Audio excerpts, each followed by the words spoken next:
राम जय राम कृष्ण हरे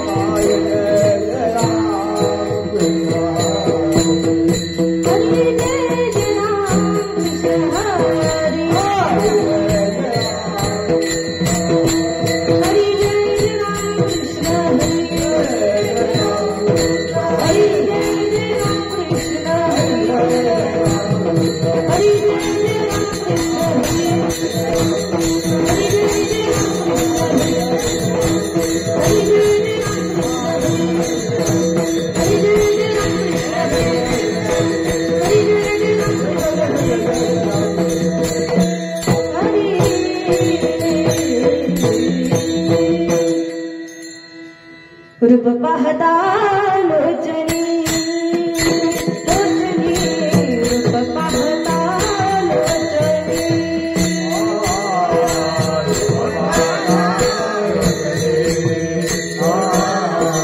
रूप पाहता लोचनी रूप पाहता लोचनी रूप पाहता लोचनी रूप पाहता लोचनी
आवडी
Jai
प्रकटला त्यांचा भार वाहिला जणी म्हणे भक्तासाठी वेडे झाले जगलेठी देव नटला नाना परी भरून उरला चराचरी विठ्ठल विठ्ठल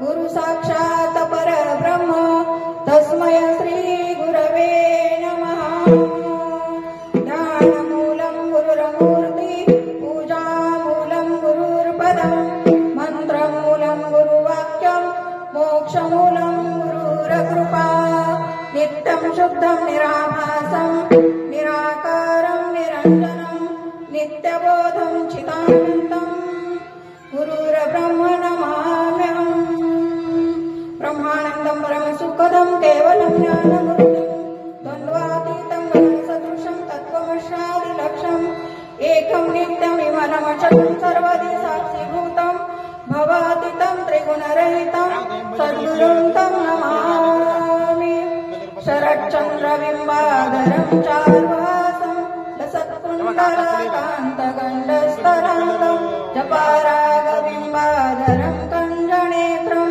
परब्रह्मलिङ्गं भजे पाण्डुरङ्गम् पांडुरंग करू प्रथम नमन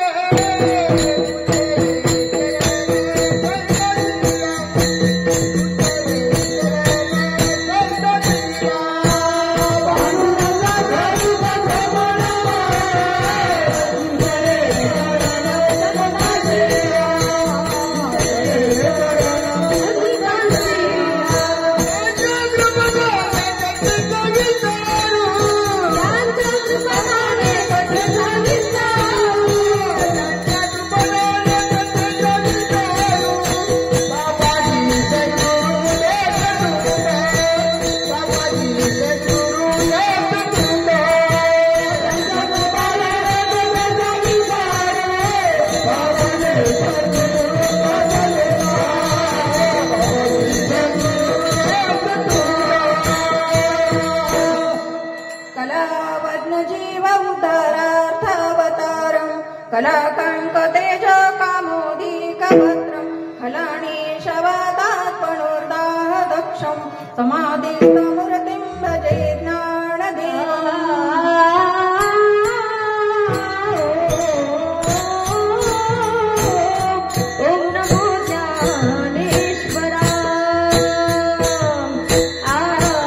जनार्दनी तुमचा दास, त्याची आस पुरवावी पावन झालो चराचरी.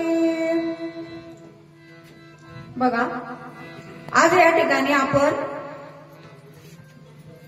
रामनवमीचा हा जो सप्ताह चालू आहे, या सप्त्यातल्या तिसऱ्या दिवसाची चौथी सेवा माझ्यासारख्या पामराच्या वाट्याला तुमच्या सगळ्या माझ्या माईबापा समान असणाऱ्यांनी मला ही सेवेची संधी दिली, त्याबद्दल मी सगळ्यांच्या ऋणातच राहणं पसंत करेन. मी तुमचं लेकरूच आहे की नाही, तर त्या न्यायानं तरी पण थोडासा परिहार द्यायचा, तो म्हणजे असा की सालाबाद प्रमाणे याही वर्षी रामनवमीच्या निमित्ताने हा चालत असलेला सप्ताह आणि त्या निमित्ताने तुम्ही सर्वांनी हे जे आयोजन केलं आहे त्या निमित्ताने आपण सर्वजण इथं उपस्थित झालेलो आहोत. आणि इथे मृदुंगणी बाबा, तुमचं नाव काय?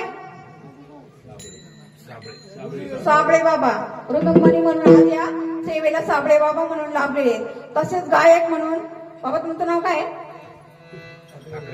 साखरे महाराज, ते पण आपल्याला लाभले. तसंच आमच्या अपेक्षाताई, त्यांना गाणं कोकिळा म्हटलं तरी काही वावगं ठरणार नाही. आमचे नाना पण या सेवेच्या निमित्ताने हजर झाले. आणि विनेकारी म्हणून मावशी इथे उभ्या आहेत आणि त्यांच्या तुमच्या सर्वांच्या उपस्थितीत आज ही सेवा तुम्ही आम्ही मिळून सर्वांनी पार करायची आहे. सेवेलागी सेवक झालो, हरीच्या आलो जागरण. तर सेवेसाठी इथं सेवक झालेला आहे. आणि म्हणून तुम्हा सर्व संत सज्जनांच्या सेवेसाठी आज इथं सर्वश्रेष्ठ संत जनाबाई आणि त्यांचा हा 4 चरणाचा अभंग आहे. विठ्ठल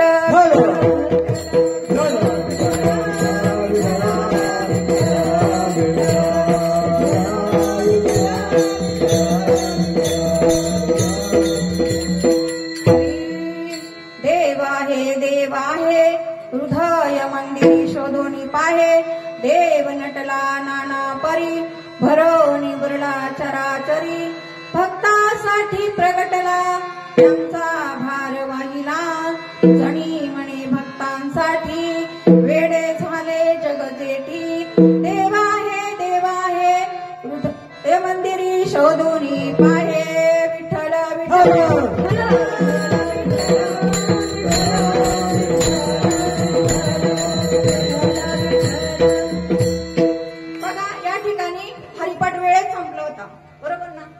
बरोबर 6:45 हरिपाठ संपला होता. 7 वाजता रामकृष्ण हरी चालू व्हायला लागत होतं, पण 7:30 चालू झाले. म्हणजे माझ्याकडे विना चालय 8 वाजता. मग आता किती बोलायचं आणि किती, मग थोडं पुढे गेलं तरी कोणी ओरडायचं नाही, कारण त्याच्यात माझं काही हे नाही. तुम्हीच वेळेत नाही चालू केले, मी काय करू त्याला. मग तर तसं या न्यायाने हा जो अभंग जनाबाईंचा अभंग आहे. जनाबाई म्हणजे कोण माहितीये का? तर जो योगी कोण, तर त्याच्यासारखा योगी या जगात अजून अवताराला आला नाही. चांगदेव. आणि चांगदेव महाराज एवढे श्रेष्ठ असताना त्याने जनाबाई आईसाहेबांना गुरु करून घेतलं. आणि असे जे जगाचे गुरु जनाबाई म्हणजे चांगदेव योग्याने केलं, तर मग त्याच्या अनुषंगाने त्या आपल्या पण गुरु झाल्या. म्हणून सेवेसाठी घेतलेला जो अभंग आहे तो जनाबाईंचा 4 चरणाचा अभंग घेतलेला आहे. आणि जनाबाई काय सांगते या अभंगामधून आपल्याला, की देव आहे, पण देव कुठं आहे, तो कुठं शोधायचा, तो कशाने भेटल, याचा मार्ग त्यांनी आपल्याला या अभंगामधून सांगितलेला आहे. मग आता भक्ती तशी सगळ्यांची चालू, कोण भक्ती करत नाही बरं? सगळा जो जन्माला आलेला जीव आहे तो प्रत्येक जीव, देख मनुष्य जात सकळ स्वभावताची भजनशीळ झाले असे केवळ माझे ठाई. प्रत्येक आलेला जो जीव आहे तो भजन करतो, पण भजन करत असताना जर चुकीचं भजन जर झालं तर ते भजन आपल्याला स्वर्गाची प्राप्ती करून देतं. म्हणजे आपलं कर्म तयार होतं. आणि जर बरोबर भजन पाहिजे असेल, म्हणजे आता बरोबर भजन आणि चुकीचं भजन याच्यामध्ये जर विस्तार करायचा जर झाला, तर जयाचे भजन भोगासाठी जे भजन असतं ते भोगासाठीचं भजन आपल्याला कर्म तयार करून आपल्याला या जन्ममृत्यूच्या चक्रात अडकवतो, पण आपल्याला तर जन्ममरणाच्या चक्रातून सुटून जायचंय. असं सोडवणारं भजन आपल्याला पाहिजे. मग असं भजन कुठलं आहे तर मग देव आहे जनाबाई म्हणतात. पण तो कुठं आहे? तो देव हृदयाच्या मंदिरामध्ये आहे. मग आता आपण पाहतो एवढे मोठे मोठे मंदिरं बांधलेत आणि मंदिरं बांधलेले असताना मग देव मंदिरात नाहीये का? आता सर्व ठिकाणी भरलेला आहे. जनाबाईच म्हणतात देव जळीस्थळी भरला आणि रीता ठाव नाही भरला.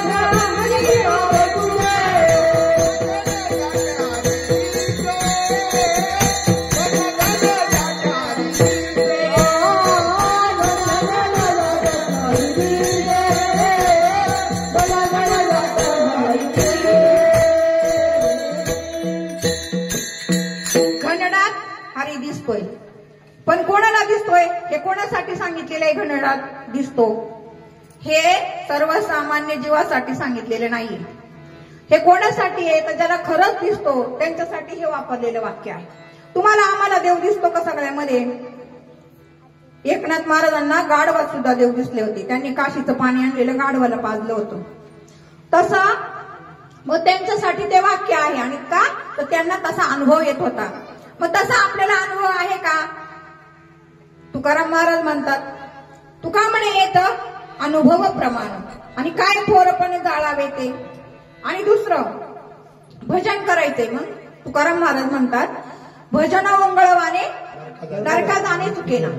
माझी सुरुवात इथून झाली की भजन सगळे करतात पण वंगळवाने भजन नरका जाणे चुकेना. मग जर आपलं भजन चांगलं म्हणजे व्हायचं असेल, देवाला आवडेल असं भजन जर करायचं असेल तर काय करावं लागतं? ज्ञानेश्वर माऊली काय म्हणतात? देवाची द्वारी उभा क्षण भरी तेने मुक्तीच्या आरी साधेल्या. मग आता देवाचं द्वार. आता आपण इथं बसलोय, आपण आता देवाच्या द्वारात आहे का देवळाच्या द्वारात आहे? तर आपण आता इथं देवळाच्या द्वारात आहे. आणि माऊलींनी आपल्याला देवाच्या द्वारात जायला सांगितलेलं आहे. मग देवाचं द्वार कुठलं आहे? तर अर्धमात्रेवरी सोहम विठू नांदे वाहे चंद्रभागा राहे स्थिर. अंतरीची ज्योती प्रकाशली दीप्ती मुळची होती संचली. आपल्याला हा जो देह दिला आहे त्या देहाला दशरथ असं नाव आहे.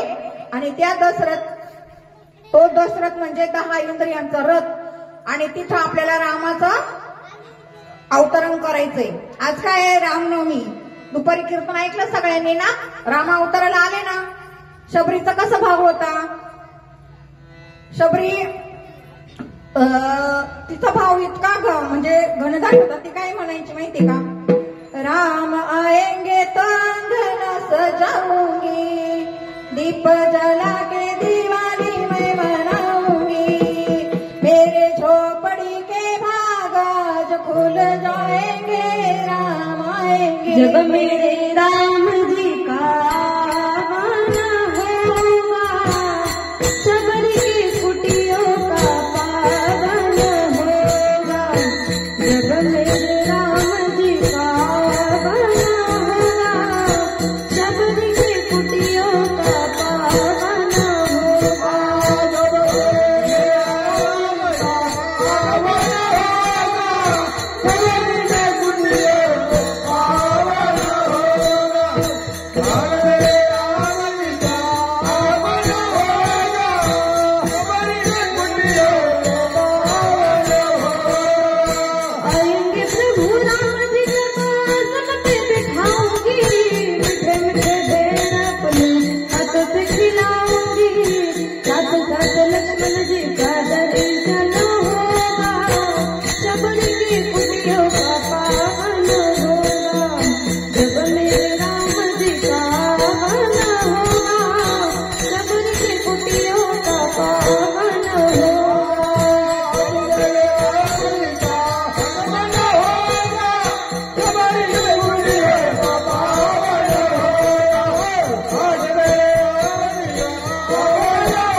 रामांचं आगमन होईल आणि ह्या शबरीच्या कुटी पावन होऊन जाईल. शबरी म्हणजे शबरीच्या जागेवर आपण आपल्याला स्वतःला पाहायला शिकलं पाहिजे आणि मग आपल्याला काय होईल तर देव हा लांब राहणार नाही. तर मग अशा रीतीने हा दशरथ सांगितला आणि इथं रामराज्य आपल्या देहात अवतराला येतं. आणि जर तसं झालं नाही आणि तुम्ही जर बाहेरच्या अंगाने कितीही भक्ती करत असाल तरी ते फक्त कर्म तयार होईल. कारण का माऊली हरिपाठात म्हणतात योग याग विधी येणे नवे सिद्धी आणि वायाची उपाधी दंभधर्म. माणूस तीर्थयात्रेला जातो, तीर्थयात्रेला गेल्याच्या नंतर तो तिकडून आल्यावर सांगतो मी तीर्थयात्रेला गेलो, मी तीर्थयात्रा केली आणि मी तिथं एवढं अन्नदान केलं. आणि मी का एकदा कबीर महाराज म्हणतात काय भजन न करता जो अन्नदान सैल हाताने करतो त्याचं ते अन्नदान जे आहे ते कोण खातं तर वेश्या, शूद्र आणि वकील हे तिघ जण त्या बिगर भजन केलेल्याचं जे अन्नदान आहे ते तिघ जण खात असतात. साधू संत भजन न केलेल्याच्या इथे अन्न सेवन करत नाहीत. असा जरी त्यांचा समभाव झालेला असला तरी माऊली ज्ञानेश्वरी मध्ये सांगतात की नेनता अधमाची अन्ना खाली या सवेची करी वमना. अधमाचं जे अन्न असतं ते चुकून जरी आपल्या पोटात गेलं तर ते पचून द्यायचं नसतं, ते उलटी करून काढा. जसं जिजामातेने एका दाशाने त्यांना दूध पाजलं होतं, तर बाळ रडत होतं म्हणून, तर त्या जिजामातेने पाहिलं तर ते दूध घशात गेलं होतं पण ते पोटात जाऊ दिलं नाही. घशात बोटं घातली उलटी करायला लावली आणि त्या म्हटल्या की मी माझ्या मुलाला दास करायचं नाही, मला राजा करायचंय. म्हणून असा ह्या अन्नाचा एवढा परिणाम आहे. मग अन्नदान तिथं जाऊन घातलं तर ते कसं घातलेलं आहे ते उत्तमरित्या झालंय का नाही याचा पडताळा आपल्याला परत येत असतो. आणि म्हणून ते अन्नदान जे आहे ते कसं आहे तर ते त्याचं पण फळ भेटत असतं. आणि निष्फळ व्हायचं असेल तर आपल्याला एकच उपाय सांगितलेला आहे. तो उपाय म्हणजे असा आहे की तुम्हाला भक्ती जर करायची असेल तर अनेक मार्ग हे कुठे जातात तर कर्मात जातात, पण एकच मार्ग असा आहे तो आपल्याला भक्तीकडे घेऊन जातो. आणि तो एकच मार्ग असा आहे, माऊली सांगतात कसा मार्ग आहे तो. देव सगळीकडे आहे, चराचरात भरलेला आहे, कुठंच रिकामा नाहीये. पण तो कसा भेटतो तर मोटके गुरु मुखे उदय जत असे हृदयी स्वयंभूचे असे खाऊ लागे पैसया तैसे. तो जे ज्ञान आहे ते मोठका गुरुच्या मुखातूनच त्याचा उदय होतो. आणि तो उदय आपण आपल्या बुद्धीत जर करून घेतला नाही गुरुमुखातून तर मग मात्र आपली केलेली जी भक्ती आहे ती सगळी भक्ती जी आहे ती आपल्याला फल देणारी आहे आणि निष्फल मात्र काहीच करत नाही. आणि आपल्याला निष्काम भक्ती योग सांगितला ज्ञानेश्वर माऊलीने आणि तो निष्काम भक्ती योग या अभंगामध्ये सांगितलेला आहे. आणि तो जर करायचा असेल तर आपलं हृदयाचं मंदिर कसं पाहिजे तर ते हृदयाचं मंदिर निर्मळ पाहिजे. तुका म्हणे मन करारे निर्मळ यवन या गोपाळ राहीत येते. आता मन निर्मळ करायचं, सगळा घोटाळा कोण करतंय मन. मनाने आपल्याला 84 लक्ष युनिट फिरावे लागतात. देह कुठं जात नाही आणि देह आपल्याला कुठं नेतही नाही, देह जड आहे. तर मनाने जर विचार केला तरच हा देह त्याच्या मागे जातो, नाही तर तो देह जड आहे. पण त्याला चालवणारी मनाची शक्ती आहे ती त्याला कर्माच्या गुंठ्यामध्ये बांधते. आणि असं बंधनातून मुक्त करणारं जे भजन आहे ते कुठं आहे तर गुरुच्या मुखात आहे. मग ते गुरुच्या मुखातून जर घेतलं तरच आपल्याला हृदयाच्या मंदिरामध्ये त्याची भेट होईल. अन्यथा चुकली या वर्म फेरा पडेल.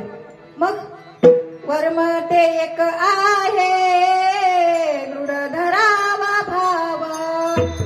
वर्म एक आहे पण त्याच्यासाठी आपला भाव कसा पाहिजे दृढ पाहिजे.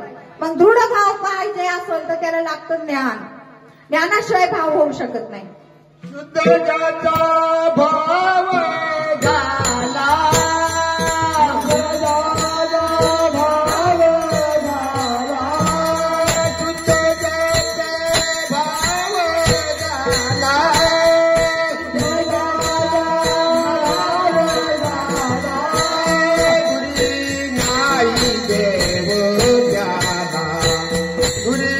नाही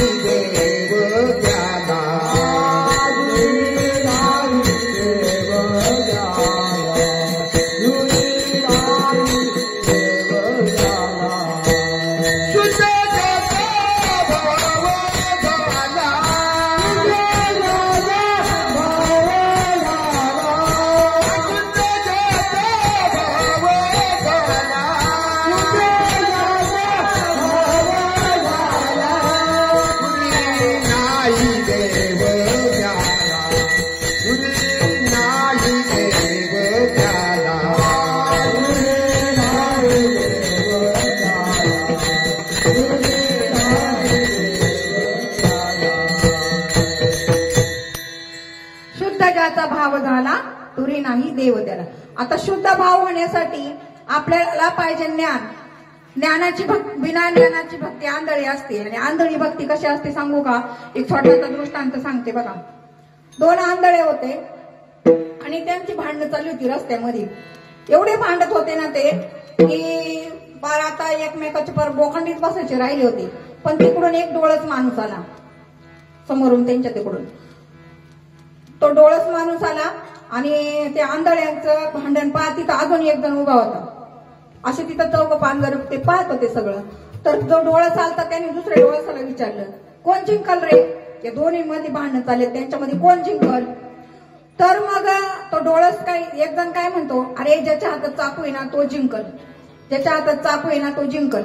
ह्या आंधळ्यांना काही दिसत नव्हतं, पण या आंधळ्याला वाटलं दुसऱ्याच्या हातात चाकू आहे आणि दुसऱ्या आंधळ्याला वाटलं त्या दुसऱ्याच्या हातात चाकू आहे.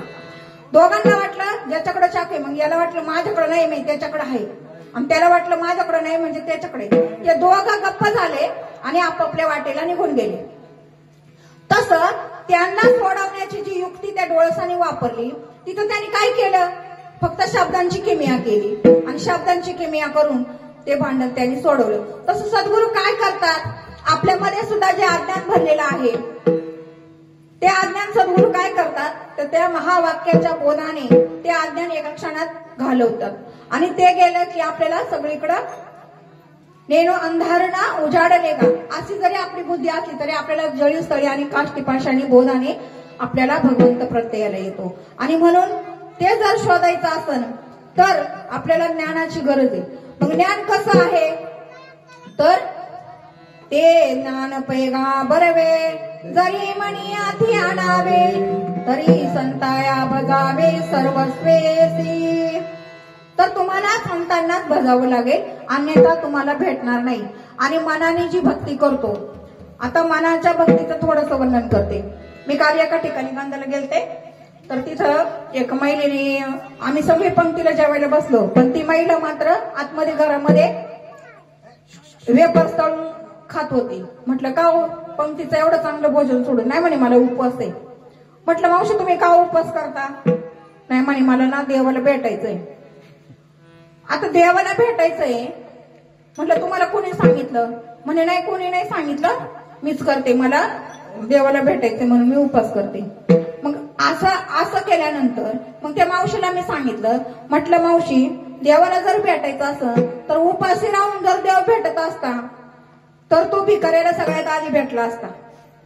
ज्याला खायला नाही त्याला लगेच देवाची प्राप्ती नसती का झाली? उपाशी राहून कोणताही देव कधीही आपल्याला भेटत नाही. उपास करायचाय, पण कसला उपास करायचाय? मग आपलं अंतकरण मलिन कशाने झाले याचा शोध पहिला घेतला पाहिजे. तर आपल्या अंतकरणामध्ये अनंत जन्माचा जो काही मी कोण आहे याचं ज्ञानच नाही आपल्याला. आहे मी कोण हा करावा विचार मी निवृत्तीचा, आणि असा मी कोण आहे हा विचार नसल्यामुळं माणूस काय करतो माहितीये का? मग तो काय करतो, त्याला खरं ज्ञान, आता मी सांगितलं त्या आंधळ्यांसारखं खरं ज्ञान त्यांच्याकडे नाहीये. खोट्या ज्ञानावर माणूस म्हणतो काय, मी जीव आहे, मी जीवाईचा संकल्प करिता गेले कल्प, म्हणून प्राणी झाला अल्प देह बुद्धीचा. मग मी कोण म्हणतो? ह्या देहाला मी म्हणतो. म्हणजे मी म्हणजे ज्या आई वडिलांनी आपलं जे नाव ठेवले त्या नावाने मी होऊ द्यायला सुरुवात करतो आणि त्या नावाच्या अनुषंगाने माझे सगळे व्यवहार चालायला सुरुवात होतो आपण.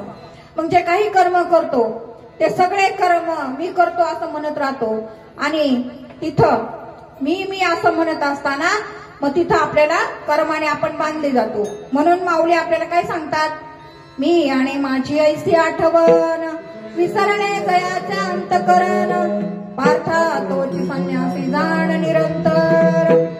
मग मी आणि माझं असं घालवायचं असेल तर त्याच्यासाठी आपल्या अंतकरणातला पहिला अहंकार गेला पाहिजे. अहंकार म्हणजे काय? मी आता कोण आहे इथं, तर मी सुनंदा मस्करे असं जो मी अहंकार उचललाय तो अहंकार गेला पाहिजे. तर कसा गेला पाहिजे? तर मी मूळची कोण आहे? मी आता कशी माहिती का, मी माझ्या मुलांची आई आहे, माझ्या पतीची मी पत्नी आहे, माझ्या वडिलांची मी मुलगी आहे, अशी मी विभागली गेलेली आहे. आणि म्हणून आपल्याला काय झालेलं आहे, बहुत एकाचा अवंतरू झाला असे विस्तारू म्हणून पडला विसरू आत्मबोधाचा. आणि म्हणून हा विस्तार झाल्यामुळं माझ्या आत्मबोधाचा मला विसर पडला आणि मी मला विसरलो. आणि विसरल्यामुळं मी देह आहे असं म्हणून जे कर्म करतो त्या कर्माचा सगळा बोजा माझ्या डोक्यावर येतो. वास्तविक जर पाहिलं तसं तर मी काहीच करू शकत नाही. तुम्ही म्हणाल असं कसं काय म्हणता तुम्ही, तर पहा वृक्षाची पानं हले त्याची सत्ता, वृक्षाचे पान त्याच्या सत्तेशिवाय हलवू शकत नाही. आपण तुमचा श्वास तुम्ही घेता का आपोआप चाललाय? आतापर्यंत सगळेजण पहा, कोणी 80 वर्षाचा असेल, कोणी 50 वर्षाचा असेल, कोणी 10 वर्षाचा असेल. सगळ्यांनी विचार करून पहा आपला श्वास कोण घेतं, आपण घेतो का? आणि आपण जर घेत असू तर आपण झोपल्यावर कोण चालवतो मग आपल्याला? आणि आपल्याला प्रत्येकाला जर विचारलं, महिलांना सगळ्यांना जर विचारलं, तुम्हाला लाख रुपयाची साडी देतो आता इथं पण श्वास काढून घेतले जातील, किंवा कोटीची संपत्ती दिली जाईल आणि श्वास फक्त नसले पाहिजे. सांगा बरं, श्वास जर नसेल तर त्या संपत्तीचा आपल्याला काही उपयोग आहे का? तसं मग हे जी श्वास हिला स्वसंवेद्या अशी संस्था दिलेली आहे माऊलीने. आणि तो जो श्वास आहे तो चालवणारा आत्मा आहे आणि तो स्वतः तो चालवतो. आणि आपण म्हणतो मी चालतो, मी बोलतो, मी करतो, मी खातो, मी पितो, मी झोपतो. अरे आपण खाऊ शकत नाही, आपण हातात घेतलेला घास खाली जाईल का नाही याची सुद्धा गॅरंटी नाहीये. आपलं काहीच नाही इथं, आपला देह आपला नाही. आपलं जर असतं तर आपले दात का पडले असते, आपली केस जर आपली असती तर ती का बरं सफेद झाली असती? म्हणून इथं आपलं काहीही नाहीये आणि आपलं काही नाही ना आपणही कोणाचे नाहीयेत. आपण कोणाचे नाही म्हणजे कसं काय? मग आता सूर्य उगवतो, तो सूर्य जसं सगळ्या जगाला प्रकाश देतो, पण तो सूर्य जगाला प्रकाश देत असताना तो स्वतःही प्रकाशित होतो.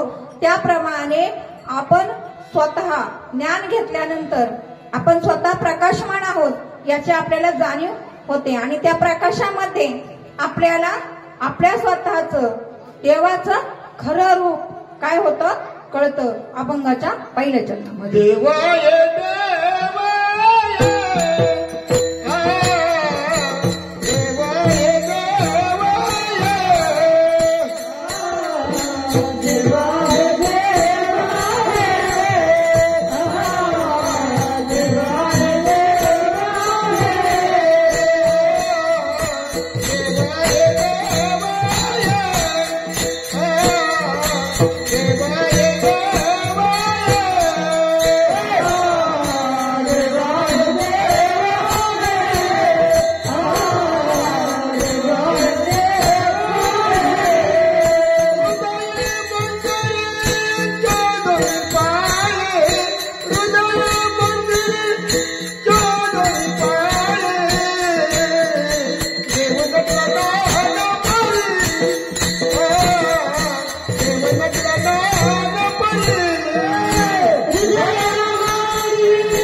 मूळ मेन पाहिजे ना आपल्याला, आपल्या जवळ विश्वास पाहिजे. पहा इथं जर आता एक विषाची जर बॉटल आणली, विषाने मरतो, विष पिला की माणूस मरतो. म्हणजे काय तर या देहातला तो आत्मा त्या विषाने निघून जातो.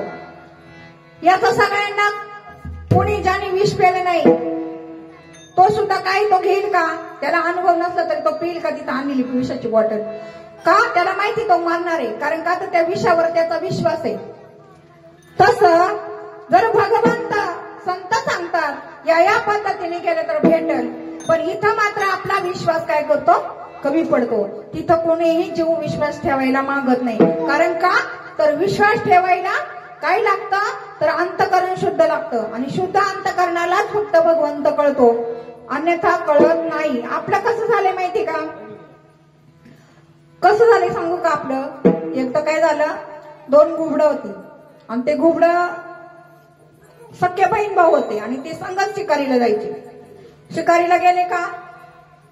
शिकारीला संगतीत जायचे, जेवायला संगतीत. आता 2 बहीण भाऊ म्हणजे एकाच घरातल्या होते ते.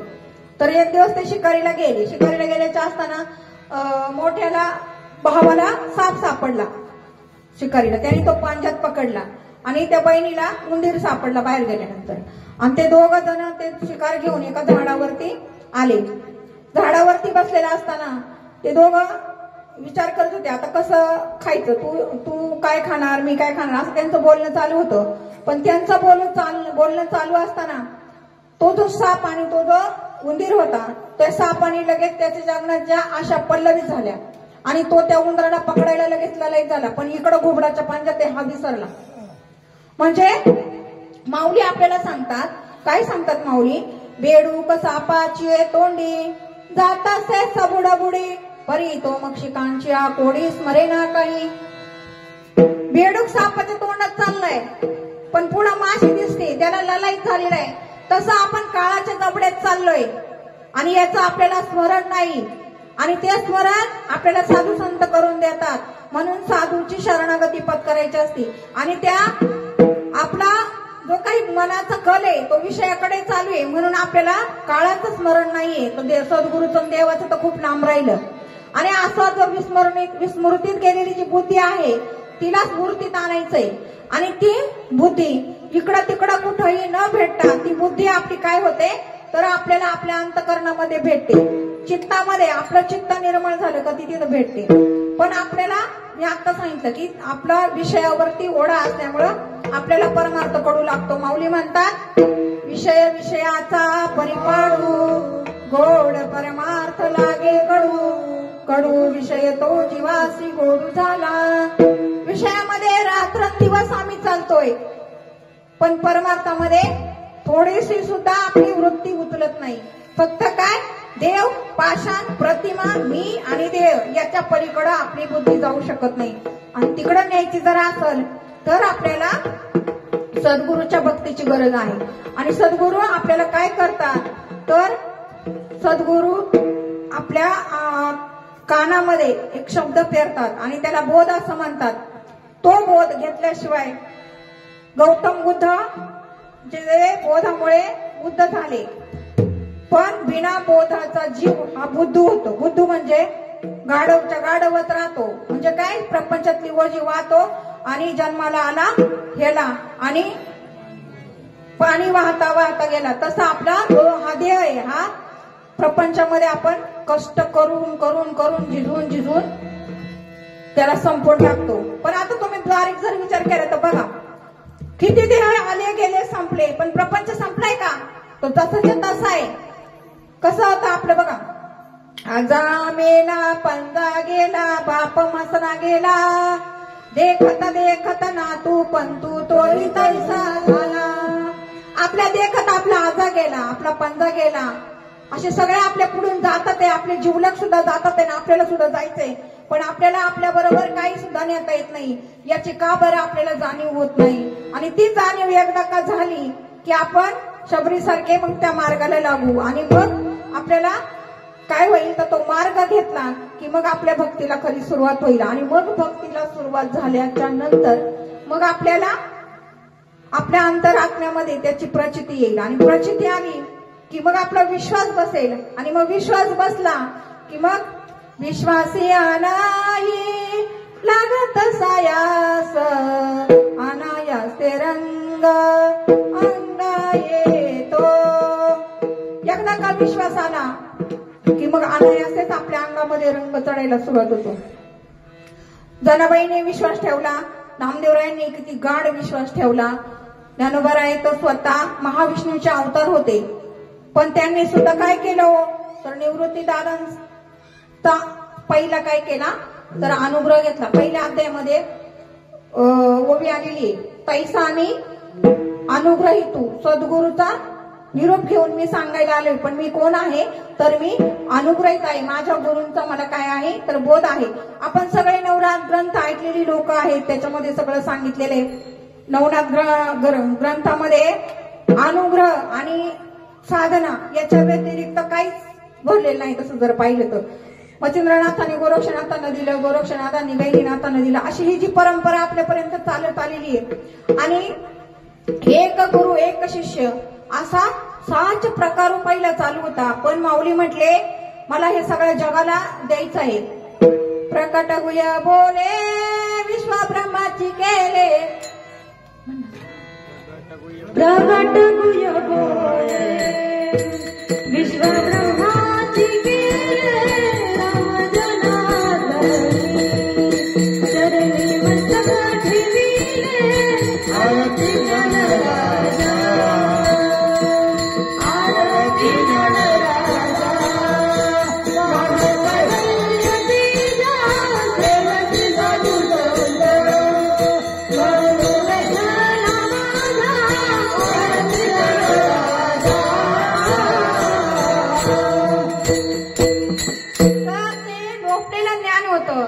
माऊलीने तुमच्या आमच्यासाठी ते प्रगट केलं. आणि ते प्रगट केलेलं जे ज्ञान आहे आपण भारतभूमीत महाराष्ट्रात पुणे जिल्ह्यात आळंदीच्या सानिध्यामध्ये जन्माला येऊन जर ते आपण घेतलं नाही तर मग मात्र आपला 84 लक्ष योनीचा फेरा चुकणार नाही. आज रामनवमी. विश्वास म्हणजे काय असतो तर वानर सेनेमध्ये ना बाबा गंधमाधव नावाचं एक वानर होतं आणि त्याला त्या कुंभकर्णाने पकडलं, त्याच्या हातात ते सापडलं कुंभकर्णाच्या, आणि हातात त्यांनी सापडलं. तो कुंभकर्ण त्या गंधमाधव वानराला म्हणत होता काय, अरे मन एकदा मी रावणाचा आहे, तुला मी 1/3 ह्या लंकेचं राज्य तुला देतो, म्हणजे 100 पैकी 30% लंका तुला देतो सोन्याची. एका दरवाजाला 28 मन सोनं होतं रावणाच्या, एवढी मोठी लंका होती. आणि ते गंधमाधवाला म्हणायचं तुला मी देतो, तू एकदा म्हण मी रावणाचा आहे. पण ते गंधमाधव म्हटलं माझा जरी तू जीव जरी घेतला तरी मी रावणाचा आहे असं म्हणणार नाही. तो म्हणायचा मी रामाचा आहे, मी रामाचा आहे. तर मग तो म्हणला आता मग मरायला तयार हो. तर त्यांनी काय केलं माहिती का, त्याला असं पकडलं आणि पकडून असं त्याला कडकडकडा त्याची हाडकं वाजवली आणि ती हाडकं मरताना म्हणत होती काय, राम राम राम असा त्या जप चालला होता त्या गंधमाधवाचा. आणि त्या कुंभकर्णाचे हात त्याच्या रक्ताने भिजले आणि ते भिजलेले रक्ताचे हात घेऊन तो रावणाच्या कानाजवळ गेला आणि त्या कानाला हात लावला त्या कुंभकर्णाने रावणाच्या. तर त्या भिजलेल्या रक्तातून राम राम राम असा ध्वनी येत होता. रावण म्हणला काय रे माझी चेष्टा करतो का तू, हा ध्वनी माझ्या शत्रूचा आहे, मला काय ऐकू येतो तू. तेव्हा तो कुंभकर्ण म्हटला की दादा मी तुला सावध करतोय, तू अजून तरी सावध होय. यांचा किती हे वानर आहेत, यांचा रामावरती किती विश्वास आहे बघ, आणि तू अजूनही त्याची शरणागती पत्कर, नाही तर तुला हाकनाक मरावं लागल. पण रावणाचा अहंकारच होता. तो म्हटला नाही माझं काही झालं तरी चालेल पण मी रामाला शरण जाणार नाही. आणि मग त्याची काय गती झाली हे तुम्हाला आम्हाला रामायणातून आपण पाहिलं. मला फक्त त्या गंधमाधवाचा तेवढा विश्वास सांगायचा आहे. आणि तेवढा विश्वास जर आपण धरला ना तर आपली सुटका झाली समजायची. कारण का मरणी जया जे आठवे तो तेची गती ते पावे, म्हणून सदा स्मरावे मातेची द्वा.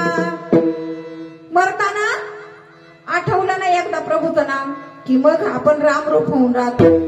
मग एक जण म्हणला सद्गुरूकडे जातो आणि सद्गुरूला उपाय विचारतो. तो गेला म्हणे शेवटीच्या वेळेस मुखात राम येण्यासाठी काय करावं लागल. तर तो म्हणला आम्ही भजन करतो. तर मग तो म्हणला आम्ही भजन करतो शेवटी. पण म्हणला मग मी नाही करणार, मी जेव्हा माझं मरण येईल तेव्हा पाहिन, आता कशाला करू. पण मग मरणाच्या वेळेस परत साधूकडे गेला. मी मरणाच्या वेळेस पाहिन, पण म्हणला माझं मरण कधी येणार आहे. म्हणला मला माझंच मरण माहिती नाही, तर मी तुझं कसं काय सांगू. मरणाच्या वेळेस तुला जर मुखात यायचं असेल तर मला माझं मरण माहिती नाही, म्हणून मी भजन करतोय आणि मी तुला उपाय हा कसा सांगू. तर म्हणून सतत स्मरण करायचं असतं. मग सतत स्मरण कुठं होत असतं, तर जिथून आपल्या वाचा चालू असते त्या वाचेला काही एकदा स्मरण व्हायला लागलं की येणे मुखे तुझे वर्णी गुणनाम, अशी आपली वाणी सतत गुणगानावरती आली की समजायचं आपल्याला काय झाली, प्रभूच्या वाटेकडे जाण्याची ती वृत्ती जी आहे ती वृत्ती वाट दाखवायला लागली. इतकी ती शहाणी झाली असं फक्त समजायचं. पण भजनापासून विनमुख जर झाला तर तुका म्हणे पाहिले मागे आणि एवढ्या वेगे अंतरला असते. तेच तुकाराम महाराज एका ठिकाणी म्हणतात, माझी मद झाली अनवरवाचा छंदया नामाचा घेतलासे, छंदया नामाचा घेतलासे, छंदया नामाचा घेतलासे. माझी मद झाली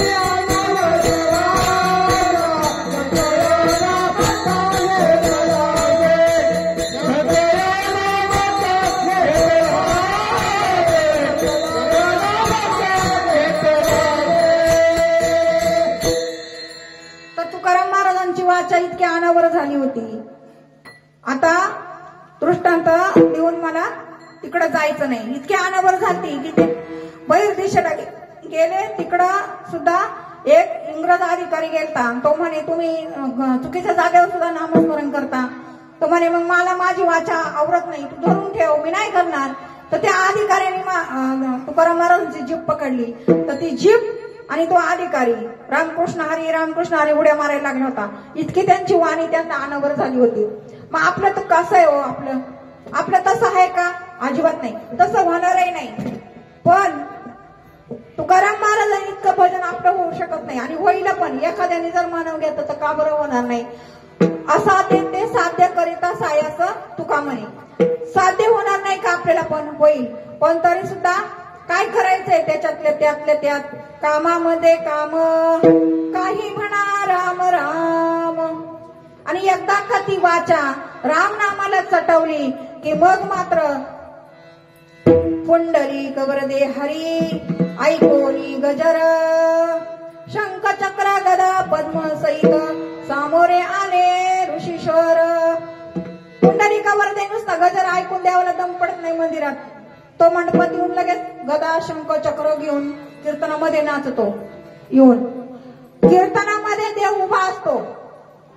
कोण काय करतं, कोण टाळ्या वाजवतं का नाही, कोण मनापासून बसले का, कोण घरी कुलपाला हिसक देते का, हे देवाला सगळं कळतं. इथं जरी आपल्याला तो दिसत नसला तरी जेथे कीर्तनाची जागा भक्त गाती तेथे नारदाची उभा तेथे, नारदाची उभा तेथे, नारदाची उभा तेथे.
आता पहा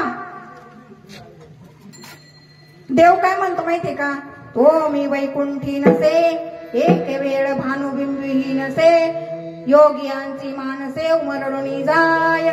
परी तयापासी पांडवा मी हरपला गिवसावा देथ नाम घोष बरवा करीती माझा. मग कुठं शोधलं पाहिजे नो? जिथं नामघोष चाललाय तिथं देवाला शोधलं पाहिजे. मग आपण शोधायचं कुठं आहे? तर शोधणं आणि बहुत पुण्याईचा बहुत सुकृताची जोडी म्हणून तर विठ्ठल आवडायला लागतो. आणि आवडला की मग तो जो काही ज्याला आवडतो तो सद्गुरूच्या शोधार्थ निघतो. कारण सद्गुरु वाचोनी नाम नये हाता साधन साधिता कोट्या गुणे नामा वाचोनी काही भगवंत भेटी देत नाही. नामाशिवाय देव भेटत नाही. नामदेवरायांना सुद्धा त्यांच्या हाताने देव मूर्तीतला जेवत होता, पण स्वतः मूर्तीतले देव म्हटले अरे माझ्यावर भरोसा ठेवू नको, कारण तू गाफील राहिला ना तर तू परत अधोगतीला जाशील, तुला सद्गुरूला शरण जावं लागेल. म्हणून नामदेवरायांच्या हाताने देव जेवत होता तरी त्यांना सद्गुरूंकडे पाठवलं. तुम्हाला आम्हाला सुद्धा देव जर पाहायचा असेल तर आपल्याला सद्गुरूचे हरिप्राप्तीसी उपाय धरावे संतांचे पाय धरावे संतांचे पाय धरावे संतांचे पाय.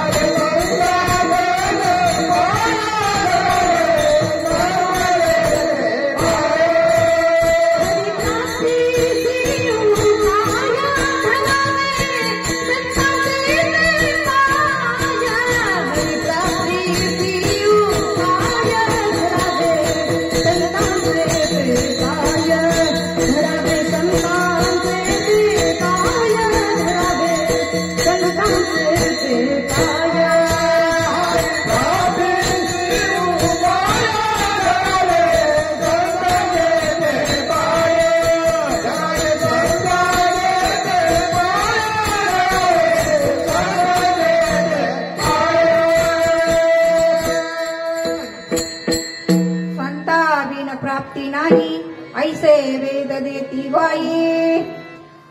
पण आता काही जण काय म्हणतात माहिती का, देव कुठं असतो का, तो कुठं पाहतोय का, आता कुठं तसं राहिलंय का, असं पण काही म्हणतात. माऊली म्हणतात तुम्ही विचार करा, सगळ्यांनी घर जाऊन प्रयोग करा. ही पृथ्वी जी आहे, जग जे आहे त्याच्यामध्ये किती टक्के पाणी आहे? 70% पाणी, बरोबर. 23% पृथ्वी. मग आपण बादलीत पाणी घ्या आणि बादली भरून त्याच्यामध्ये पाण्याचं ढिकूळ टाका, ते लगेच विरून जातं का नाही? पण मग माऊली म्हणतात मी समुद्र महाजळी निघालो असे भूतळी म्हणून पासूची ढेकुळी विरेचना. मी समुद्रात निघालोय, महाजळात मी आहे आणि म्हणून ही पासूची म्हणजे मातीचं ढेकुळे हे पृथ्वी म्हणून ही जिरत नाही. मग आता मला सांगा, जर देवाने पृथ्वीला धरले तर मग काय म्हणतात देव नाही, मग आपल्याला कुणी पकडले? आता नाही तर आपण तर सांगलो असतो, खाली पडलो तर एक मेंदू कुठं गेला असता, कान कुठं पडला असता, काहीच कळलं नसतं. देवाने आपल्याला सगळ्यांना धरून ठेवले म्हणून आपण बोलतो, चालतो, खातो, पितो. आणि इथून सुरुवात देवच कुठे असतो का मग? आणि आता पहिल्यासारखं काही आहे का? मग आता काही देव काही कुठं गेलाय का? हवा काही पूर्वी वरून खाली येत होती, आता काही खालून वर चालली का? असं झालंय का काही? का आता आपण ऑक्सिजनच घेतोय का कार्बन डायऑक्साईड घ्यायला सुरुवात केली कोणी कोणी? करोनामध्ये आपण पाहिलं ऑक्सिजन नसतं तर आपण किती आपले हाल झाले ऑक्सिजन शिवाय. मग ऑक्सिजनच्या रूपाने भगवंत तुम्हाला आम्हाला एवढा स्पर्श करतो तरी सुद्धा काही म्हणतात देव कुठं असतो का? आणि देवाने आपल्याला हा जो देह दिलेला आहे, देवे दिला देह भजना गोमटा तो हा झाला फाटिकेचा बाधा. हा देह भजनाला दिलाय, तिथं न वापरता जर आपण तो चुकीच्या ठिकाणी वापरला तर आपण चोर ठरतो देवाच्या दरवाजामध्ये, मग काळ आपल्याला शिक्षा करतो. मग आता त्या काळाच्या जबड्यातून जर सुटायचं असेल तर तुकाराम महाराज म्हणतात तुझं नव्हे मी कळी काळा मज नामाचा जिव्हाळा. ज्याच्याकडे तो बोध आहे, ज्याच्याकडे ते नाम आहे त्याला तो कळी काळाच्या जबड्यात जात नाही. प्रारब्ध संचित क्रियामान भक्ता नाही जाण तो भक्त होतो ना त्याला प्रारब्ध नसतं, त्याला संचित नसतं, त्याला क्रियामान पण नसतं. कारण सगळ्यात तो हरीच झालेला असतो. आत हरी बाहेर हरी, हरीने घातला कामाचिरा. आपला जो काम आहे, काम म्हणजे काय तर जयाची आवडी बुद्धी होय वेडी. ज्याच्या आवडीने बुद्धी वेडी होते आणि त्याला इच्छा असं म्हटलं जातं. आणि तो इच्छा म्हणजे ती कामना आहे, ती आपल्या मनामध्ये आपल्याला वेडी करते. आणि त्या कामनेतून सुटण्यासाठी आपल्याला पुन्हा आपण आलासी कोठणी जासी कवना रे ठाया, घरदार नाही तुझे अवघी लटकी समाया. सावध होई बाबा काळ लागला सावध होई बापा, काळ लागलाय मापाला आपल्या, म्हणून सावध व्हायला सांगितले. आणि या प्रपंचामध्ये गुंतू नको. प्रपंच म्हणजे कुठला प्रपंच तर जन्माला येणं आणि मरणं, याला प्रपंच म्हटलेला आहे. कारण कर्म तर देह आहे तोपर्यंत कर्म करावंच लागणार आहे. पण ते कर्म करत असताना नैष्कर्म्य भावनेतून कर्म केलं की आपण सहज सुटून जातो. सहज म्हणजे कसं, जसं आता ही जाळी बसवलेली, हा वारा इकडून तिकडे जातो, तिकडून पण इकडे येतो, पण ते जाळी तो अडकत नाही. तसं प्रपंचात जायचंय यायचंय पण रमायचं पण त्याच्यात अडकायचं नाही. आता तसं न अडकण्यासाठी आपलं अंतकरण कसं पाहिजे तर आपलं अंतकरण विषयाने भरलेलं नसलं पाहिजे. म्हणून काय केलं पाहिजे ना, आपण आपलं अंतकरण प्रसन्न करून घेतलं पाहिजे. मग जेथ हृदय प्रसन्न होय दयाचा निर्झरू प्रसवे अमृताचा, दयाचा जठरू प्रसवे अमृताचा निर्झरू, तया क्षुधा तृष्णेचा अडदरू केवी. मग हृदय प्रसन्न होय दयासिया प्राप्यते काय. आपलं हृदय एकदा का प्रसन्न झालं की आपल्याला अप्राप्त असं काहीही राहत नाही. सगळ्या रिद्धी सिद्धी, जो साधक सद्गुरूला शरण जातो त्याच्या पायावरती रिद्धी सिद्धी लोटांगण घेत असतात. पण तुकाराम महाराजांनी त्या रिद्धी सिद्धींना सुद्धा रिद्धी सिद्धीला आवी पिसे कोण दया पुसे असं म्हणून त्यांना सुद्धा त्यांनी घेतलं नाही. पण त्या गुरुच्या नामाने काय होतं माहितीये का, ज्याचा ऐसा अनुभव विश्वदेव सत्यत्वे. विश्वदेव आहे असं सत्यत्वाने प्रतीतीला आलं. जसं मी मगाशी विश्वास सांगितलं, त्याच्यावर विश्वास आहे तर कुणीच पेत नाही. पण देव सत्य याच्यावर विश्वास बसत नाही आणि म्हणून आपल्याकडून उन्मत्त होतो. आणि उन्मत्त रावण कसं झालतात तसं आपल्याकडून उन्मादात कार्य केली जातात आणि ती कार्य आपल्या बंधाला कारणीभूत होतात. म्हणून आपलं अंतकरण प्रसन्न झाल्यावरती जर आपली दृष्टी निर्मळ झाली तर मग आपल्याला सगळेजण ब्रह्म किंवा प्रभूच आहेत अशी आपल्याला अनुभूती येते. आणि अनुभूती कशी असते तर रामदेवराय एका अभंगातून सांगतात काय, अनुभूती आल्यानंतर त्या जीवाची कशी त्याची म्हणजे त्याची कशी परिस्थिती त्याला अनुभवला येते. जिथं जाईल तिथं त्याला कसा अनुभव येतो ते काय म्हणतात माहिती का, जिथं जाईल तिथं लाजले गे मायाता कोणावो वाळू, जिकडे पहावे तिकडे, जिकडे पहावे तिकडे चतुर्भुज गोपाळू. लाज ब्रह्म त्याच्या पुढे लाजतय म्हणजे ते कोणाला ववाळू हा त्याला प्रश्न पडतोय. याला ववाळू का त्याला ववाळू का मी मलाच ववाळू असा प्रश्न पडतो. कोणाला ववाळायचं, एक सोन्याचा दागिना आहे आणि तो दागिना त्या सोन्याच्या लगडी पासून तयार झालेला आहे. आता एका सोन्याच्या दागिन्याने दुसऱ्या दागिन्याला कसं ववाळता येईल बरं, कारण का दोघांमध्ये सारखं सोनं आहे. आणि सोन्याने जसं पाण्याला आंघोळ घालता येईल का, अग्नीने अग्नीला जाळता येईल का, तसं सगळीकडे ब्रह्म भरलेला आहे. आणि त्या ब्रह्म प्रचितीला आल्यावर ववाळायला आणि आरती करायला कोणी शिल्लकच राहत नाही. जिकडे पहावे तिकडे चतुर्भुज गोपाळ आहेत असा त्या संतांचा अनुभव आहे. तेच काय म्हणतात, वैजयंती माळगळ श्री वत्सलांछन विष्णुदास नामा येणे दाविली खून. पण तुम्हाला ती खून पाहिजे असेल तर तुम्हाला काय करायला लागल तर नामदेवरायांना म्हणजे नामाला शरण जावं लागल आणि मग तुम्हाला तसा अनुभव येईल. आणि तुकाराम महाराज म्हणतात तुका म्हणे येत अनुभव प्रमाण काय थोर पण जाळावे ते. बिना अनुभवाचा परमार्थ. तर एखाद्या स्त्रीला मुलबाळ झालं नाही तर तिचं काय किंमत असते तिला मुलबाळ नसल्यावर. स्त्रीचं स्त्रीत्व हे कशात आहे तर तिला पुत्र होण्यात तिचं पूर्णता आहे. तसं साधकाला बोध पुत्र निर्माण होण्यासाठी हा जन्म दिलेला आहे. आणि तो बोध पुत्र निर्माण झाला की मग आपल्या भक्तीला कधी सुरुवात होते. आणि ती सुरुवात होण्यासाठी मग आपल्याला ते एक नाम आहे ते एक नाम आपल्याला घ्यावं लागतं. आणि ते नाम घेतल्याच्या नंतर आपल्याला झळी स्थळी काष्टी आणि पाषाणी सगळीकडं प्रभूची प्राप्ती येते. अभंगाचं दुसरं देव नटला नाना परी, देव नटला नाना परी, देव नटला नाना परी, देव नटला नाना परी.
देव नाना परीने नटलेला साक्षात अनुभवाला येतो. आणि असा अनुभव आल्यानंतर जे जे भेटे भूत ते ते मानी जे भगवंत, हा निश्चित भक्ती योग जाण माझा. जे जे दिसतंय ते भगवंत आहे अशी प्रचिती आली की पूजा जप ध्यान त्याची नाही. त्याने पूजा केली नाही तरी चालती. नाही तर दरवाजात संत आले आणि हा देवांवर पाणी ओतीत बसलाय. भगवंत म्हणतात ते माझ्यावर दगडी पडल्यासारखं मला वाटतं. म्हणून जे जे भेटे भूत ते ते मानी जे भगवंत. मग आपल्या सन्नीत जे जे कोणी येईल ते भगवंताचं रूप आहे अशी प्रचिती आपल्याला येते का हो? कोणाला येते? कोणाला? माझ्या सगळं कुणालाही येत नाही. आणि म्हणून आपण अल्पज्ञ होतो, सर्वज्ञ होत नाही. आणि अल्पज्ञ असेल त्याला अल्पच प्राप्ती होते. जो सर्वज्ञ आहे त्याला सर्वज्ञाची प्राप्ती होते. पण तरी आपण अल्पज्ञ जरी असलो तरी सुद्धा माऊली फार उदार आहे. निरेच्या काठी एकदा माऊली बसले होते आणि त्यांच्या अर्धून मिनिट डोळे एका पारावरती ते बसले होते. तिथून एक सवसना आली, हातामध्ये चुडा, हिरवी साडी घातलेली होती, तिला मळवट भरला होता. आणि तिला जाता जाता एका महिलेने सांगितलं, अगं ते बघ तिथं साधू बसले, जाऊन दर्शन घे. ती म्हणते आता मला मरणासन्निधात जायचंय, दर्शन घेऊन काय होणार आहे? पण म्हणली घेत खरं. मग ती दर्शन करायला गेली. माऊली बसले होते तिथं. कणकणांचा आवाज झाला तर माऊलीने डोळे न उघडताच आशीर्वाद दिला, सौभाग्यवती भव. तिने विचारलं, हा अनुभव, हा जो काही तुम्ही मला आशीर्वाद दिलाय तो या जन्मातला आहे का पुढच्या जन्मातला? माऊली म्हणतात, माझ्या मुखातून निघालेला शब्द हा कधीच व्यर्थ जात नाही. तर म्हणे, ते बघा माझ्या नवऱ्याचं आता प्रेत चाललेले आणि मी त्याच्याबरोबर सती जाणार आहे. मग माऊलींनी त्या प्रेताच्या डोक्यावरती हात ठेवला आणि हात ठेवल्याच्या नंतर म्हणले, सच्चिदानंद तुम्ही म्हणले, सच्चिदानंद आहात तुम्ही, उठा. सच्चिदानंद बाबा तुम्ही सच्चिद आनंद आहात, तुम्ही मरू शकत नाही, तुम्ही उठा. आणि मग त्या आशीर्वादाचं रूपांतर त्या मृतदेहावरती कृपा करून त्याला जिवंत करून त्याच्याकडून आपल्याला ज्ञानेश्वरी सारखा महान ग्रंथ लिहून घेण्यासाठी देवांनी ती लीला रचली होती. मग देव कृपा करत नाही का? अहो, एका प्रेतावर देवांची कृपा होते, एका रेड्यावर होते, मग तुम्हा आम्हावरती का होत नाही? तर आपलं काय होतं माहिती का? ते शिमग्याचं पहिलं सोंग यायचं, त्याला काय म्हणायचं बाबा? सोंग फार आणि काय रात्र थोडी आणि सोंग फार, असं अशी आपली भक्ती आहे. पण इथं तुकाराम महाराजांनी अशा भक्तीला सेरा मारलाय. ते काय म्हणतात? सोंगे छंदे काही देव जोडे आईसे नाही. सोंग आणि छंद करून देव जोडत नाही. मी सोंग आणि छंद का म्हणते माहिती का? माऊलींचाच आधार घेऊन मी बोलतीये. माऊली म्हणतात, एरवी तरी पार्था दे कु मनोरथा पाळीती, ते असुर येती वस्ती तया ठाया. कोणत्या ठाया? देत पापा फुलेनी ठावे, जव करती मिळावे, तव चित्ताची आघवे येती नरक. कोण नरकाला जातं माहिती का? जे कुमनोरथ पाहतात. कुमनोरथ म्हणजे काय? दुसऱ्याचं चांगलं झालेलं ज्याला पाहवत नाही त्याच्या मनात कुमनोरथाचे मनोरे चालू असतात. आणि असा जो व्यक्ती असतो तो खरा पापी असतो. कारण निर्मळ मन ज्याचा असेल तो सर्व जगाला उन्नतीकडे नेतो आणि तो सगळ्या जगाची उन्नती तो पाहू शकतो. पण जो कामक्रोधाने वश झालेली जो जीव असतो त्याला दुसऱ्याची उन्नती सहन होत नाही. आणि असा जो कुमनोरथा वाला असतो तो जिवंतपणेच नरकामध्ये येतो. आणि आशांसाठी मग 84 लक्ष योनीची योजना भगवंताने केलेली आहे. आणि त्याच्यातून जर सुटायचं असेल आपल्याला तर सद्गुरू शिवाय प्राप्ती नाही. आणि आपला भार सगळा देवावर टाकायचा. मग कुठला भार टाकायचा? तर ज्या कोणाकोणाला भार देवावर टाकता येतो पा, जो मज होय अनन्य शरण त्याचे निवारे मी जन्म मरण. जो शरण गेलाय, सद्गुरूच्या चरणावरती गेलाय, देवा हे माझं नसून मीच तुझा आहे म्हणून त्याने देहावरती तुळशीपत्र ठेवलेलं आहे. म्हणून त्याचं जे कर्म आहे मग ते कर्म त्याला बाद होतं. पण त्याच्यासाठी त्याला काय पाहिजे माहिती का? नाम जप यज्ञ परम, बांधू न शके स्नानादी कर्म, नामे पावन धर्म, नाम केवळ परब्रह्म विदाते. असा नामाचा आधार घेतलेली जी व्यक्ती आहे तो नाम घेतलेली व्यक्ती समुद्रामध्ये नावामध्ये बसल्यावर आपण बुडत नाही, तसं नाम घेतल्यानंतर 84 लक्ष योनीमध्ये आपण जात नाही. हा जसा आपण विषावरती विश्वास ठेवतोय ते जसं घेत नाही तसं नामावरती विश्वास ठेवून तर घेऊन तर पहा. आणि मग आपल्याला प्रचिती येते की नाही हा अनुभव घेऊन पहा. अशी नामाची काय आहे तर ती एवढी महत्वी मग संतांनी गायलेली आहे. आणि नाम घेतल्यावरती काय होतं? नाम घेता मन निवे, जिव्हा अमृताची स्रवे, होता ती बरवे शकुन लाभाचे. नाम घेतलं तर मन निवून जातं आणि जिवेमधून अमृत श्रवण होतं. दुसऱ्याशी बोलताना आपली वाणी कधीही काय म्हणता येईल त्या वाणीला बरं, कधीही ती आपली लाडीकपणा किंवा आंबा जसा गोडा असतो तशी आपल्या वाणीमध्ये गोडवा येतो. कारण अंतकरण कसं झालेलं आहे, अमृताने भरलेलं आहे. आणि म्हणून त्या गोडव्याच्या निमित्ताने जसं आतमध्ये आडात असतं तसं पोऱ्यात येतं. आपली वाणी गोड असेल तर आपलं अंतकरण शुद्ध असतं. पण इथं वेश्या पण खूप गोड बोलते, पण तिचा हेतू काय असतो तर तिला गिराईक शोधायचं असतं, पण आपल्याला लीन व्हायचंय आणि म्हणून आपल्या वाणीमध्ये गोडवा असलाच पाहिजे भक्त जो आहे त्याच्या. आणि अशी भक्ती सगळ्यांनी अशी भक्ती करावी आणि सच्चित आनंद अनुभव घ्यावा.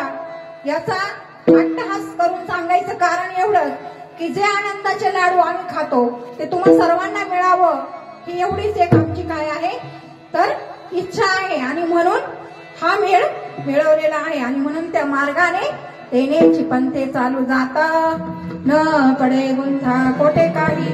त्या मार्गाने गेलं तर तुम्ही निश्चित काय होला तर पोचणार आहेत. तर अशी कृपा संतांना आपल्यावर करण्यासाठी आपण त्यांच्या शरणावरती शरणागत झालं पाहिजे आणि अशी शरणागती सर्वांनी करावी. कोणाच्या शरणावरती?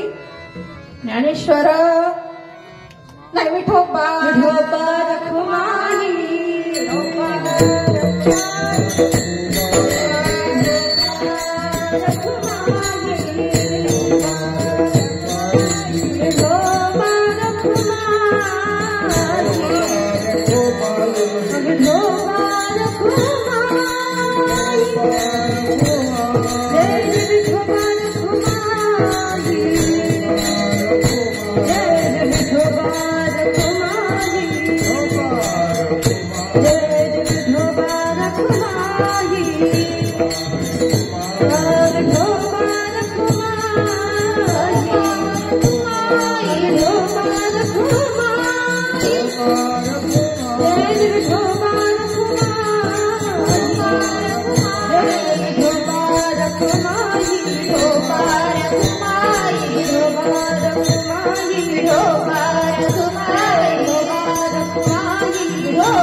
देव कोणासाठी येत असतो तर भक्तांसाठी येत असतो.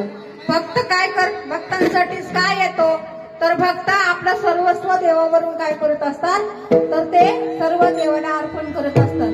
म्हणून देव भक्तांसाठी अवतार घेत असतो.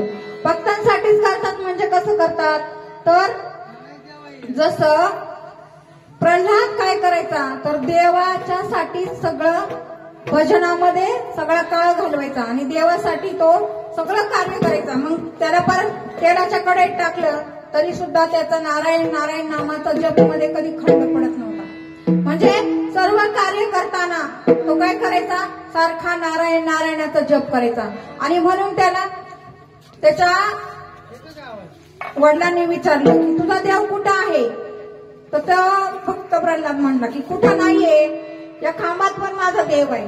म्हणून एक खांबावरती एक लाथ मारली तर नरसिंह लगेच खांब फोडून या स्तंभ फोडून या उभा राहिला खांबामधून. कशासाठी त्यांनी असं काय केलं होतं तर त्यांनी नाम आणि नामस्मरण याचं काय केलेलं सतत नामस्मरणाचा चाळा लावलेला आणि त्याच्या अनुषंगामध्ये जेवढे राक्षस त्याच्या जवळ यायचे ते पण त्याला फसवायला यायचे की त्याला कड्यावरून टाकायला यायचे, त्याला हत्तीच्या पायाखाली द्यायला यायचे, पण तेच त्याच्या भजनामध्ये लीन होऊन जायचे. म्हणजे त्याचं भजन करता करता त्याच्या अंगामधून एवढा ब्रह्मरस पाझरायचा की त्याच्या आजूबाजूला आलेले सगळे राक्षस पवित्र झाले होते. एवढा आपल्या अंतकरणामध्ये अमृताचा झरा भरलेला आहे. तर तो झरा कसा आहे बघा, मृग नाभी कस्तुरी अरो सुंघे घास गंधी. मृगाच्या नाभीमध्ये कस्तुरी असते पण त्याचा सुगंध तो कुठं घेत असतो तो बाहेर सगळीकडे शोधत असतो. तसं देव आपल्या अंतकरणामध्ये आहे. देव कुठं आहे? देव आहे हृदय मंदिरी शोधून पाहे. आपल्या हृदयात देव आहे आणि तो देव न शोधता आपण सगळीकडे बाहेर चराचरामध्ये जर शोधायला लागलो तर मग काय होईल, जसं एक आजीबाई होती आणि त्या आजीबाईची सुई हरवली. ती आजीबाईची सुई हरवली तर ती एका लाईटीच्या खांबळ्याखाली गेली आणि तिथं शोधत होती सुई. एक पोरगा असं खेळता खेळता आलं. तो म्हणतो आजीबाई काय करते ग? तर ती म्हणती सुई शोधते बाबा. तो म्हणतो आजी सुई कुठं हरवली ग? मग ती घरात गोधडी शिवत होती तिथं आणि शोधी ती कुठं? लाईटीच्या खांबळ्याखाली. असं किती वर्ष शोधल्यावर तिला सुई सापडेल. तसं आपल्या अंतःकरणात भगवंत आहे आणि आपण जर दुसरीकडे चराचरात शोधायला लागलो तर प्रभूची आपली कधीही गाठभेट होणार नाही. आणि ती गाठभेट करून देणारा, जसं आता बघा इथं लाईट पण आहे, प्रकाश पण आहे. पण लाईट आणि प्रकाश या दोन्हीमध्ये काय आहे तर अवकाश आहे. आणि त्या अवकाशामुळे आपल्याला लाईटीचा आणि प्रकाशाचा अनुभव येतो. जर आपल्यामध्ये का म्हणजे आता हा माईक आणि मी या दोघांमध्ये अंतर आहे म्हणून तुमच्यापर्यंत आवाज येतो. जर त्या माईक आणि माझ्यात थोडस जरी अंतर नसेल तर त्याच्यातून आवाज येणार नाही. तसं त्या भगवंताचं आणि आपलं जे अंतर आहे ते अंतर जर एकरूप झालं, देवाचं आपल्यातलं अंतर जर एकरूप झालं तर आपल्या अंतःकरणामध्ये भक्तीचा काय होतो तर प्रकाश पडतो. आणि अशी भक्ती करण्यासाठी आपल्याला शरणागतीशिवाय गत्यंतर नाही. मी सारखं सारखं तेच का सांगते, लोक ऐकतात पण ऐकत नाही. मी असं का म्हणते माहिती का? एक दोघं नवरा बायको होते आणि नवरदेवाला कामावर जायचं होतं. तो आला आंघोळ करून आणि तो बायकोला म्हणला ए माझं शर्ट आहे ना उलटी करून इस्त्री करून दे त्याला. आता ही गेली आणि बेसिनच्या जवळ जाऊन उभी राहिली. 10 मिनिटांनी तो आला. म्हटलं इस्त्री करून झाली का ग माझ्या शर्टाची? ती म्हणते नाही झाली. तो म्हणतो का नाही झाली? तर ती म्हणते मला उलटीच आली नाही अजून. म्हणजे असं आपलं ऐकणं आहे. संत सांगतात, संत काय सांगतात तर जाणते न गुरु भजिजे ते न कृत कार्य होईजे कैसे का मूळ सिंचने सहजे राखा पल्लव संतोषती. आणि असं जे आहे आपल्या जाणून आपल्याला गुरुचं भजन करायचं आहे. आणि असं गुरुचं भजन केल्यानंतर आपली एक तत्व नाम दृढ धरी म्हणा हरीसे करुणा येईल तुझी. असं ते नाम एक तत्वाचं जे नाम आहे ते एकच नाम हरीचं आहे. ते घेतल्यानंतर मग हरीला करुणा येते. आपण कसं आहे सकाळी राम, दुपारी कृष्ण, संध्याकाळी हरी आणि इतर वेळेस प्रपंचामध्ये नुसतीच मारामारी. आशाने देव आशाने पावायचा नाही रे, देव काही बाजारचा भाजीपाला नाही रे. मग देव जर पाहायचा असेल जासी वाटे देव पहावा त्याने सद्गुरु करावा. गुरु करावा बळकट त्याचे धरावे मनगट. प्रश्न विचारावे 2 मी कोण आणि देव कोण. असं आपल्या दोघांमधलं जे अंतर देवातलं आपल्यातलं जो घालवणारा दुवा आहे त्याला सद्गुरु म्हणतात. आणि असा सद्गुरु सगळ्यांच्या तुमच्या आमच्या आयुष्यामध्ये येऊन आपल्याला परमार्थामध्ये परमगतीपर्यंत जायचं आहे. आणि या परमगतीला जाण्यासाठी हे संत महात्मे अवताराला आले नाही तर त्यांना तसा अवतार घ्यायची काही गरज नव्हती. आणि त्या पंथाने जर आपण गेलो तर आपण सुद्धा निश्चितच त्या मार्गाचे बळे निश्चित ठाके आणि आपण सुद्धा त्या मार्गाचे बळे निश्चित जाऊ शकतो. कसे पहा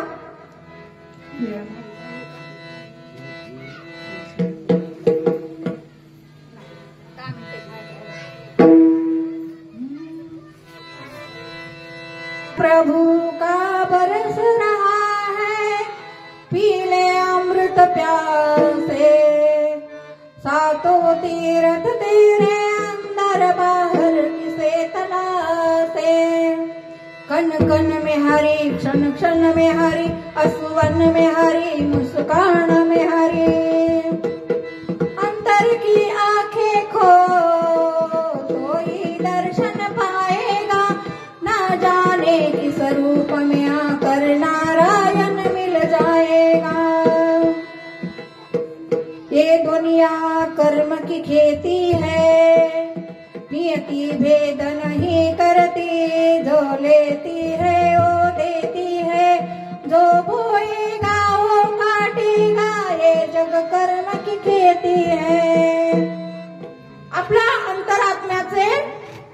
अंतःकरण रूपी जे डोळे असतात ते खोलले की आपल्याला नारायणाचं दर्शन होतं. तसं जर पाहिलं तर हे जग कर्माची खेती आहे आणि ती शेती कशी आहे तर जे पेरू ते उगवते. मग जर आपण गहू पेरले तर आपल्याला गहूच भेटतील आणि जर आपण ज्वारी पेरली तर ज्वारी भेटेल. म्हणून जो बोएगा वो पाएगा. मग जर आपण सेवा धर्म पेरला तर आपल्याला मध्ये अधर्म उगवेलच कसं काय. मग याला धर्मानं जर आपल्याला न्याय आणि नीतीने जर आपल्याला जाता आलं तर मात्र भगवंत काय करतात तर आपल्याला काळाच्या दबड्यामध्ये पाठवत नाही. बघा एखादा मुलगा असतो शाळेमध्ये त्याचा जर पहिला नंबर आला तर तो बाप काय म्हणतो त्याला आई म्हणते अहो त्याला जर अभ्यासाला बसा खेळू देतो पहिलाच नंबर आलाय त्याचा. तसं ही पृथ्वी आपल्यासाठी खेळायलाच निर्माण केलेली आहे. पण आपण सगळ्या कलागुणामध्ये मी आता सांगितलं कुमन रथातून बाहेर येऊन सगळ्या कला गुणामध्ये बहरलं पाहिजे. आणि असं झाल्यानंतर भगवंत सुद्धा आपल्याला म्हणतो की माझंच लेकरू आहे. तो आपल्याला सगळ्या बाजूने सहाय्य करतो.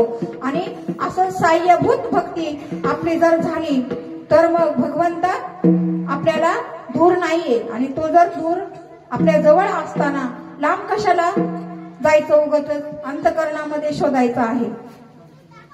शोधिसी मानवा राऊळे मंदिरी देवतो नांदतो आपुल्या अंतरी. तो आपल्या अंतरात नांदतो.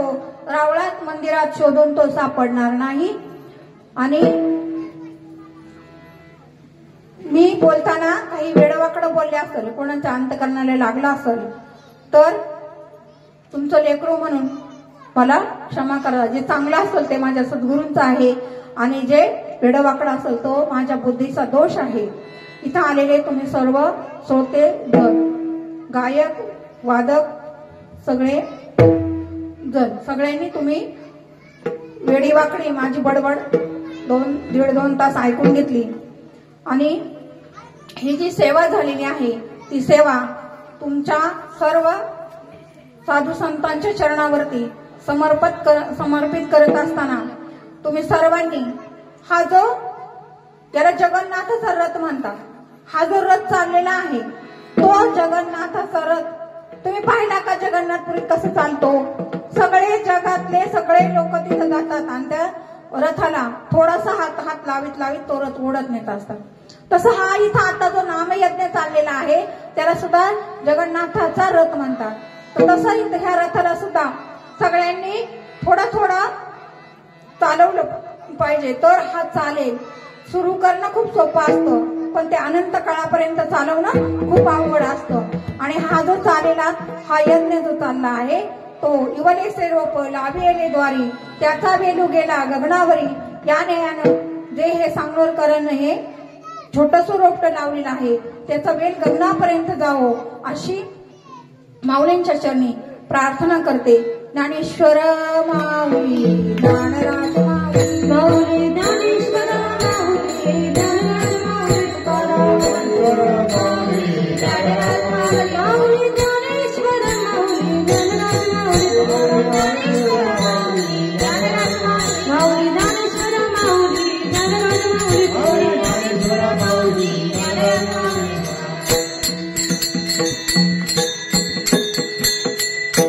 झालेली सेवा माझे हृदयस्थ सद्गुरू सच्चिदानंद श्रीपाद बाबा आणि तुम्हा सर्व संतांच्या चरणावरती समर्पित करून सेवेला पूर्ण करा.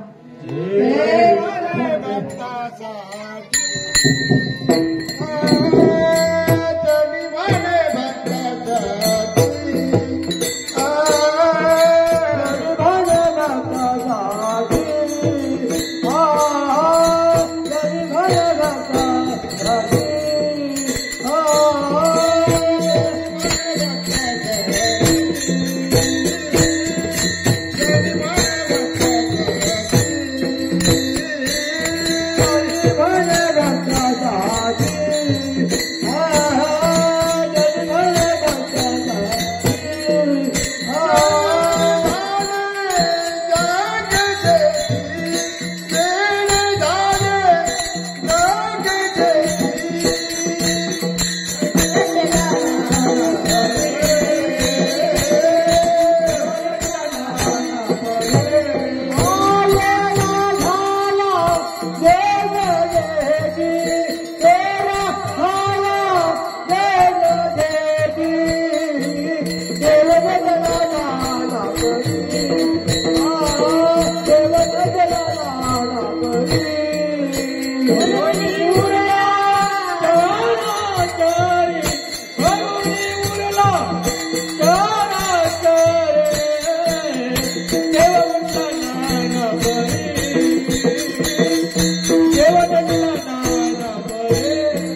ज्ञानेश्वर महाराज जगद्गुरु संगारम प्रभु रामचंद्र भगवान की जय। छत्रपति शिवाजी महाराज की जय। धर्मवीर